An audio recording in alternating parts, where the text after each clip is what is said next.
انہوں نے شہید اعظم کانفرنس کا انعقاد کیا ہے اور ہم سے پہلے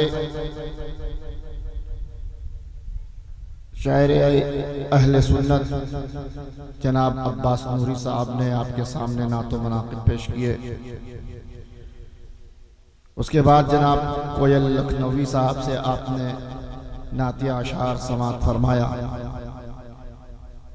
شاعر اہل بیت جناب معین شفق صاحب سے بھی آپ نے نعتیہ کلام سنا اور بنگال کی سرزمین سے آئے ہوئے جناب محمد اشرف صاحب سے بھی آپ نے نعت و منقبت سماعت فرمایا. بیچ بیچ میں نقیب اجلاس جناب مشتاق گوہر صاحب سے بھی اشعار سماعت فرما رہے تھے.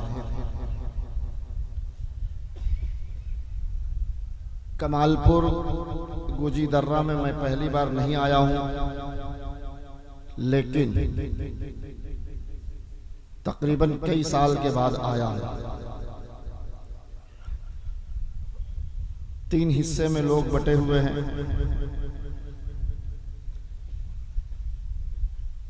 ہماری داہنے طرف بھی لوگ بیٹھے ہوئے ہیں، سامنے بھی بیٹھے ہوئے ہیں، بائیں طرف بھی بیٹھے ہوئے ہیں. اب آپ نے کرسی ایسی دیا ہے کہ بالکل اس کرسی میں ہم فٹ ہو گئے، نہ داہنے گھوم سکتے ہیں نہ بائیں گھوم سکتے ہیں.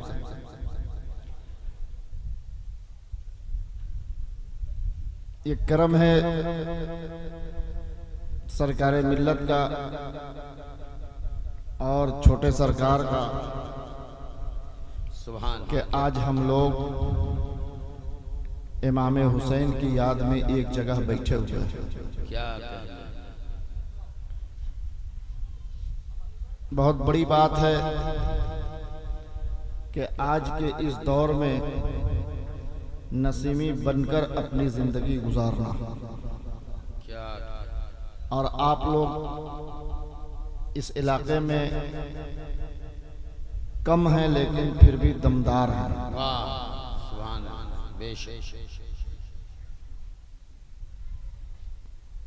کم ہونے سے کوئی فرق نہیں پڑتا ہے. کربلا میں امام حسین بھی کم تھے لیکن حق پر تھے. کربلا میں امام حسین کم تھے لیکن حق پر تھے. تو زیادہ ہونے سے کوئی مطلب نہیں. ہم لوگ بھی یہاں پر کم ہیں لیکن حق پر ہیں، اور ہم لوگوں کی یہ خوش نصیبی ہے کہ جس کا کھاتے ہیں اسی کا گاتے بھی ہیں. جس گھر میں مولا امام حسین کا صدقہ یا جس گاؤں میں مولا حسین کا صدقہ پہنچتا ہے، اسی گاؤں میں اور اسی گھر میں ذکر حسین کی محفل سجائی جاتی ہے. سبحان اللہ. کئی موٹر سائیکل گزر رہی تھی. عباس نوری صاحب تھوڑا غصے میں آئے تو ایک بچہ نے ادھر سے چلا کے بولا منافق ہے.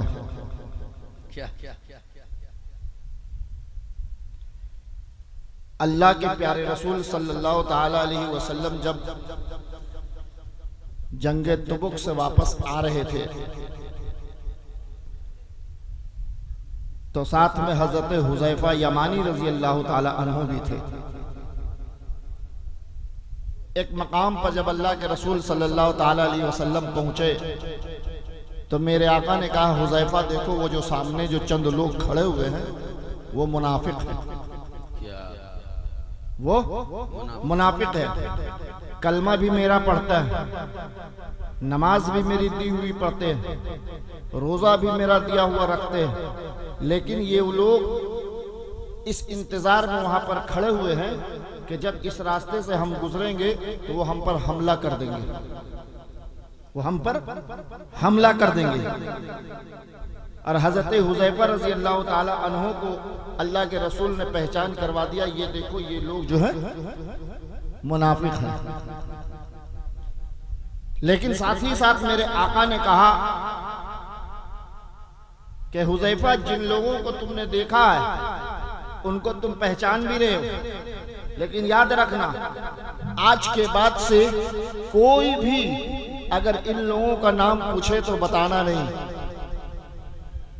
ایک شہرت ہو گئی، ہنگامہ ہو گیا مدینے کے اندر کہ اللہ کے پیارے رسول صلی اللہ تعالی علیہ وسلم نے چند منافقوں کا نام حضرت حذیفہ کو بتایا۔ اب لوگوں میں دلچسپی بڑھ گئی کہ کون ہے مدینے کے اندر منافق جو رسول اللہ کی ایک طرف تعریف بھی کرتا ہے، دوسری طرف دشمنی بھی کرتا ہے، ایک طرف رسول اللہ سے ملتا بھی ہے اور دوسری طرف بغض عداوت بھی رکھتا ہے۔ ہر آدمی کو شوق پیدا ہوا کہ اس کا نام جانے۔ پورا مدینہ حضرت حذیفہ کے پاس آیا۔ حضرت حذیفہ نے کہا کہ میرے آقا نے منع کیا ہے، میں کسی کو بھی نام منافقوں کا نہیں بتا سکتا۔ تو لوگوں نے پوچھا کوئی اس کی پہچان؟ تو حضرت حذیفہ نے کہا کہ جب وہ مرے گا تو اس کے جسم میں بڑا بڑا پھوڑا نکلے گا۔ جب وہ مرے گا تو اس کے جسم میں بڑا بڑا پھوڑا نکلے گا، تب اس کی موت ہوگی۔ اب جس انسان کی مدینے میں بڑا بڑا پھوڑا نکلتا تھا اور موت ہو جاتی تھی، لوگ اس کا جنازہ نہیں پڑھتے تھے کہ یہ منافق ہے۔ اب حضرت عمر رضی اللہ تعالیٰ عنہ جو ہمارے اور آپ کے خلیفۃ المسلمین ہیں، ان کو بھی لوگوں نے، دشمنوں نے جب مارا اور جب ان کا جسم گھائل ہو گیا، زخم ہو گیا جسم کے اندر، تو جب وہ دودھ پیے تو جسم کے اندر سے وہ پیپ بن کر نکلنے لگا۔ تو حضرت عمر کو بھی ڈر محسوس ہو گیا کہ میرے جسم کے اندر سے بھی پیپ نکل رہا ہے۔ فوراً حضرت حذیفہ یمانی کو بلایا۔ اب بلا کر پوچھا، حذیفہ اللہ کے رسول صلی اللہ تعالی علیہ وسلم نے جو منافقوں کا نام بتایا ہے تو تم مجھے بتا دو۔ حضرت حذیفہ رونے لگے، کہا امیر المومنین، آپ میرے امیر ہیں، آپ خلیفۃ المسلمین ہیں، لیکن اللہ کے رسول صلی اللہ تعالی علیہ وسلم کا فرمان ہے، اس لیے ہم نہیں بتا سکتے، آپ کو نام منافقوں کا نہیں بتا سکتے۔ تو حضرت عمر کی محبت دیکھو، حضرت عمر نے کہا حذیفہ تم یہ تو نہیں بتا سکتے کہ کون کون منافق ہے، اتنا تو بتا دو کہ ان منافقوں کے نام میں میرا نام ہے کہ نہیں۔ تو حضرت حذیفہ رضی اللہ تعالیٰ عنہ نے ارشاد فرمایا کہ نہیں، ان منافقوں کے لسٹ میں آپ کا نام نہیں ہے۔ تو میرے دوستو اس بات کو یاد رکھو کہ امام حسین کا نام تو ہزاروں لوگ لیتے ہیں، امام حسین کی یاد تو ہزاروں لوگ مناتے ہیں، لیکن اگر وہ سرکار ملت کا نام نہ لے تو سمجھو یہ منافق ہے۔ حضرت امام حسن کو یاد کرے، حضرت علی کو یاد کرے، پیارے مصطفیٰ کو یاد کرے، فاطمہ الزہرا کو یاد کرے، غوث اعظم کو یاد کرے، اور سرکار ملت کے خلاف بولے تو سمجھ جاؤ یہ منافق ہے۔ کیا کہنے، یہ منافق ہے۔ اس لیے کہ اللہ کے رسول صلی اللہ تعالی علیہ وسلم نے ارشاد فرمایا کہ اگر کوئی شخص کعبۃ اللہ کے اندر ہو اور روزہ رکھے ہوئے ہو، اعتکاف کی نیت سے ہو، اور مقام ابراہیم کے سامنے نماز ادا کر رہا ہے اور اس کے دل میں ایک ذرہ برابر بھی سیدوں کا بغض ہوگا تو وہ کبھی بھی جنت میں نہیں جائے گا، وہ کبھی بھی جنت میں نہیں جائے گا۔ تو اگر کوئی بھی شخص اس طرح کا ہو جو سب کو مانے اور سرکار ملت کا بغض رکھے، سرکار ملت کے دل میں نفرت رکھے، دشمنی رکھے، تو سمجھ جاؤ کہ یہ کبھی بھی فرمان مصطفیٰ کے مطابق جنت میں نہیں جائے گا۔ اور اللہ کے پیارے رسول صلی اللہ تعالی علیہ وسلم نے ارشاد فرمایا، اے لوگو، اگر پوری قوم، میری پوری امت ایک راستے پر چل رہی ہو اور علی دوسرے راستے پہ چل رہے ہو، پوری امت یعنی پوری اولاد آدم ایک راستے پر چل رہی ہو اور علی الگ ایک راستے پر چل رہے ہو، تو تم علی کے ساتھ ہو جانا، اس لیے کہ علی کبھی تم کو گمراہ نہیں ہونے دیں گے۔ نعرہ تکبیر، نعرہ رسالت، نعرہ رسالت۔ اب اس سے بڑی اور ہم لوگوں کو کیا چاہیے کہ مصطفیٰ نے کہا کہ پوری قوم ایک راستے پر ہو اور علی الگ اگر چل رہے ہو تو تم علی کے ساتھ ہو جانا، اس لیے کہ علی تمہیں گمراہ نہیں ہونے دیں گے۔ شام سے لے کر ابھی تک ہم لوگ علی علی ہی کر رہے ہیں اور ہم لوگوں کے دل میں علی بسے ہوئے ہیں، علی کے بیٹا امام حسن، امام حسین بسے ہوئے، اور خاندان علی ہمارے دل میں بسا ہوا ہے۔ سبحان اللہ، سبحان اللہ، سبحان اللہ، سبحان اللہ۔ میرے دوستو، کربلا کی یاد سب کو آتی ہے، کربلا کی یاد سب کو آتی ہے۔ کربلا کا واقعہ جب پیش ہوتا ہے تو ایسا لگتا ہے یہ واقعہ بھی 2-4-6 مہینہ پہلے پیش ہوا، اور جب کربلا کا واقعہ پیش ہوتا ہے تو بہت سارے مسلمان رونے لگتے ہیں، آنسو بہانے لگتے ہیں۔ تو کچھ ملا یہ کہتے ہیں کہ رونا نہیں چاہیے، جب ان کو پتہ نہیں کہ غم حسین میں میرے آقا بھی آنسو بہائے ہیں۔ مصطفیٰ کی میرے حسین کی شہادت کی خبر سن کر میرے رسول بھی غمزدہ ہوئے ہیں، میرے رسول بھی آنسو بہائے ہیں، میرے رسول بھی روئے ہیں۔ جب میرے حسین پیدا ہوئے حضرت فاطمہ کی گود میں، حسین جب پیدا ہوئے تو یہ تو آپ کو بھی معلوم ہے، سارے لوگوں کو معلوم ہے کہ جب گھر میں بچہ پیدا ہوتا ہے، جب گھر میں بیٹا پیدا ہوتا ہے تو پورا گھر خوشیوں سے جھوم اٹھتا ہے۔ باپ کا چہرہ بھی کھل جاتا ہے، ماں کا چہرہ بھی مسرور ہو جاتا ہے، رشتہ دار بھی خوش ہو جاتے، محلے والے بھی خوش ہو جاتے، نانا نانی بھی خوش ہو جاتے، دادا دادی بھی خوش ہو جاتے کہ گھر میں بچہ پیدا ہوا۔ تو اسی طرح مولا علی کے گھر میں حضرت امام حسین جب پیدا ہوئے، حضرت فاطمہ بھی خوش ہو گئی، گھر کے سارے لوگ خوش ہو گئے، مولا علی بھی خوش ہو گئے۔ کسی نے خبر دیا علی کو، علی تمہارے گھر میں بچہ پیدا ہوا، دوڑ کر گھر میں آئے، دیکھا فاطمہ حسین کو گود میں لے کر بیٹھی ہوئی ہے۔ سبحان اللہ، سبحان اللہ۔ فوراً مولا علی نے اس بچے کو ہاتھ میں لیا، امام حسین کو گود میں لیا اور کہا کہ چلو نانا انتظار کر رہے ہیں کہ کوئی خوشخبری آئے، چلو نانا سے ملا دیتے ہیں۔ حسین کو گود میں علی نے اٹھایا اور اٹھا کر مصطفیٰ کی گود میں پہنچا دیا۔ یا رسول اللہ، یہ آپ کا نواسا ہے، یہ آپ کی لخت جگر فاطمہ زہرا کا بیٹا ہے، یہ ابھی 1-1.5 گھنٹہ پہلے تولد ہوا ہے، میں خوشی کے مارے آپ کے پاس لے کر آیا ہوں کہ چل بچہ نانا سے ملاقات کر لو۔ میرے آقا نے خوشی خوشی ہاتھ میں لیا امام حسین کو۔ کون نانا ہوگا، کون دنیا کا نانا ہوگا جس کی گود میں نواسا ہو وہ نانا نہ مسکراتا ہو؟ کون ایسا نانا ہوگا کہ جس کی گود میں نواسا ہو اور اس کے پیشانی کو دیکھ کر وہ خوش نہ ہوتا ہو، اس کی آنکھ سے اپنی آنکھ کو ملا کر مسرور نہ ہوتا ہو؟ یہ دنیا کے سارے نانا یہی کام کرتے جو میرے آقا نے کیا۔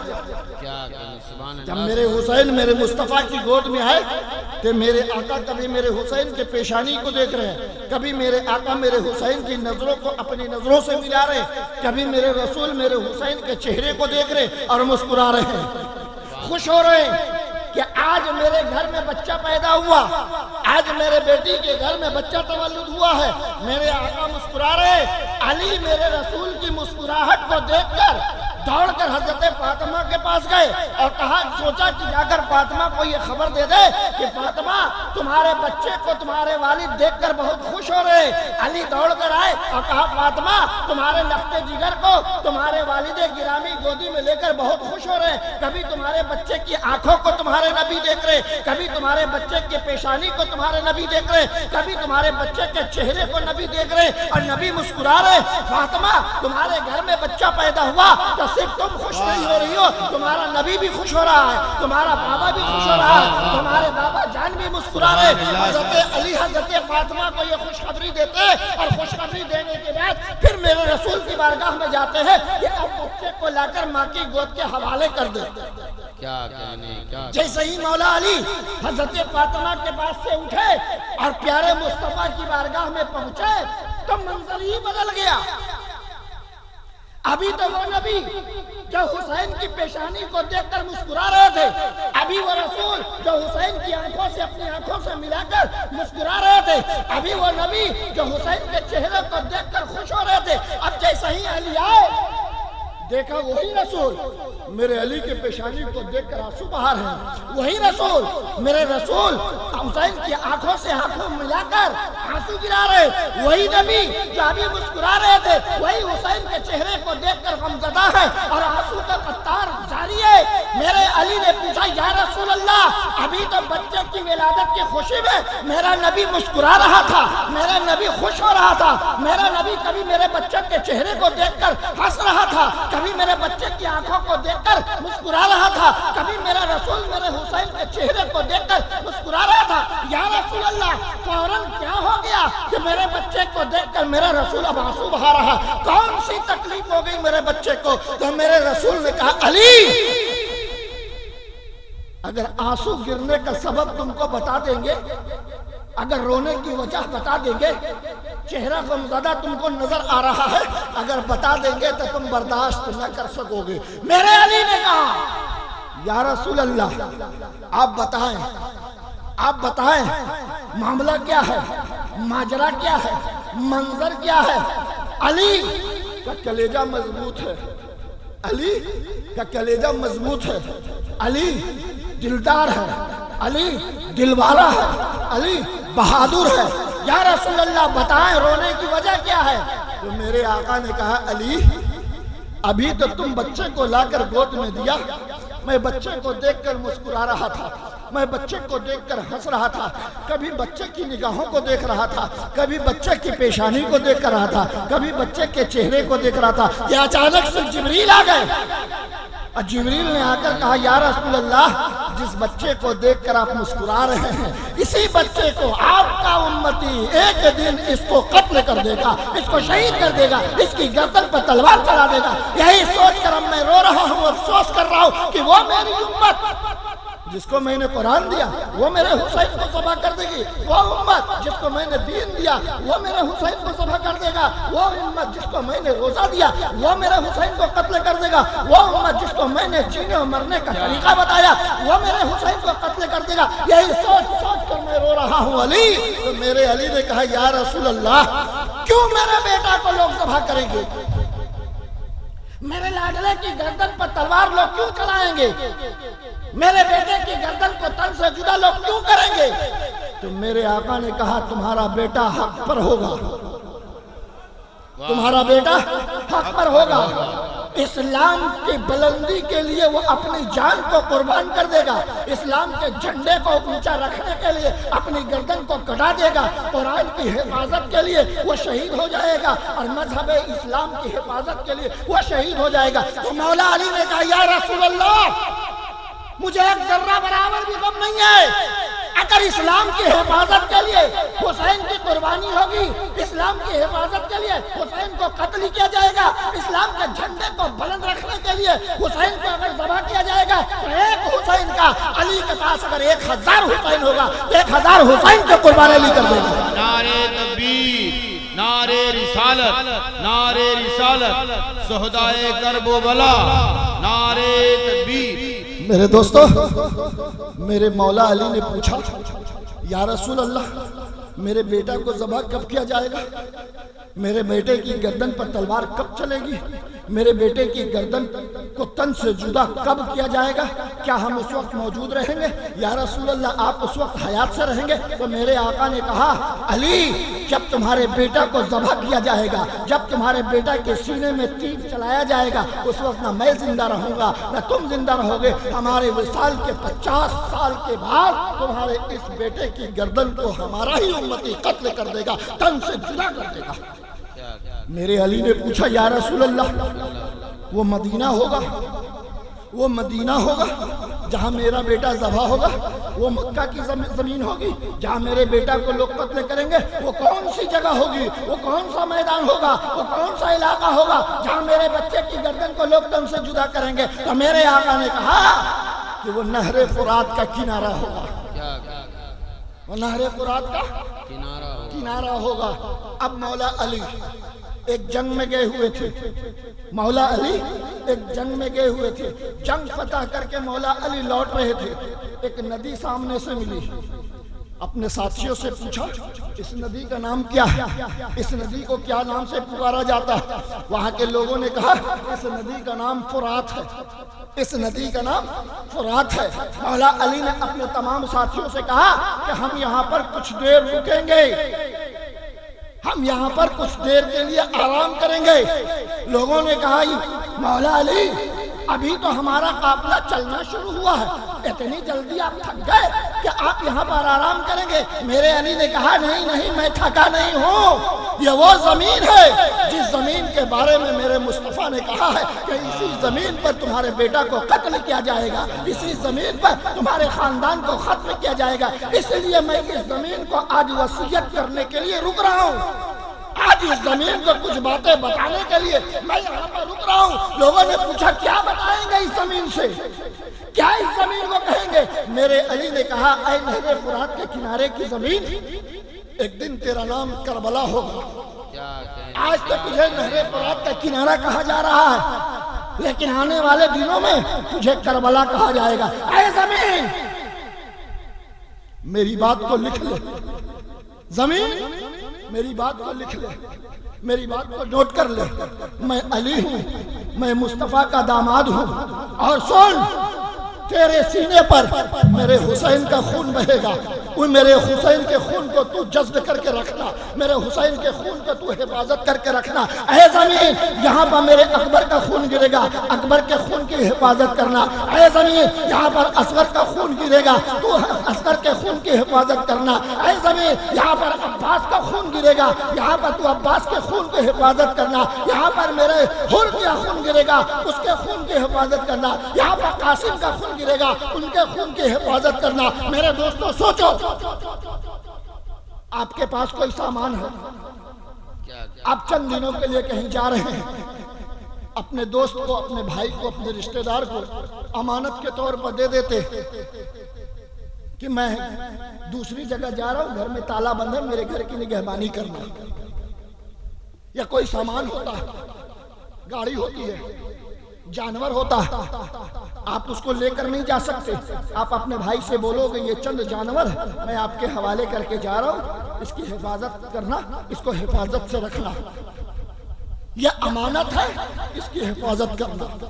تو اسی طرح علی مولا مشکل کشا اس سرزمین کربلا سے مخاطب ہو کر کہہ رہے ہیں اے زمین اس میں خاندان مصطفیٰ کے ایک ایک فرد کا خون گرے گا، اب تجھ کو حفاظت کرنا ہے، اس خون کی حفاظت کرنا ہے، وہ میرے لختے جگر کا خون گرے گا، وہ امانت ہے تمہارے پاس، میرے پوتا کا خون گرے گا، وہ امانت ہے تمہارے پاس، میرے نواسے کا خون گرے گا، وہ امانت ہے میرے پاس، میرے دوست کا خون گرے گا، وہ امانت ہے تمہارے پاس، میرے رشتہ داروں کا خون گرے گا، وہ امانت ہے تمہارے پاس۔ زمین نے کہا علی اس خون کی حفاظت تو ہم کر لیں گے، خون کی حفاظت تو ہم کریں گے، آپ تو دنیا میں نہیں رہو گے، کیسے لوگے اپنے لاڈنوں کا خون؟ تو مولا علی نے کہا زمین کربلا میرے خاندان والوں کے خون کی حفاظت کرنا، یہ خون ہم میدان محشر میں تم سے لیں گے، حشر کے میدان میں یہ خون لے لوں گا، اور لینے کے بعد ان یزیدیوں سے مخاطب ہو کر کہوں گا اے یزیدیوں ذرا بتاؤ کہ میرے حسین نے کیا قصور کیا تھا کہ تم نے اس کی گردن کو کاٹ دیا، میرے اکبر نے کیا غلطی کی تھی کہ اس کے بازو کو تم نے کاٹ دیا، اس کے کلیجے کو تم نے چاک کر دیا، میرے حور نے کیا قصور کیا تھا اس کی گردن کو تم نے کاٹ دیا، میرے قاسم نے کیا غلطی کی تھی کہ اس کی گردن کو تم نے کاٹ دیا، میرے عباس نے کیا قصور کیا تھا کہ اس کے ایک بازو کو تم نے کاٹا، پھر تجھ سے نہ رہا کیا تو دوسرے بازو کو تو نے کاٹ دیا۔ عباس کی کیا غلطی تھی کہ تو نے اس کے گردن کو کاٹ دیا، حر کی کیا غلطی تھی کہ اس کی گردن کو تو نے کاٹ دیا۔ پورے 72 لوگوں جو ہمارے خاندان کے لوگ تھے، یزیدیوں بتاؤ ان 72 لوگوں کے خون کو میں اپنے سامنے ہاتھ میں لے کر کھڑا ہوں، بتاؤ ان 72 نے تمہارا کیا بگاڑا تھا، کیا ان لوگوں نے تمہارا مال لوٹا، کیا ان لوگوں نے تمہارا مال لوٹا، کیا ان لوگوں نے تمہاری زمین ہڑپ کی، کیا میرے بچوں نے غلطی کی؟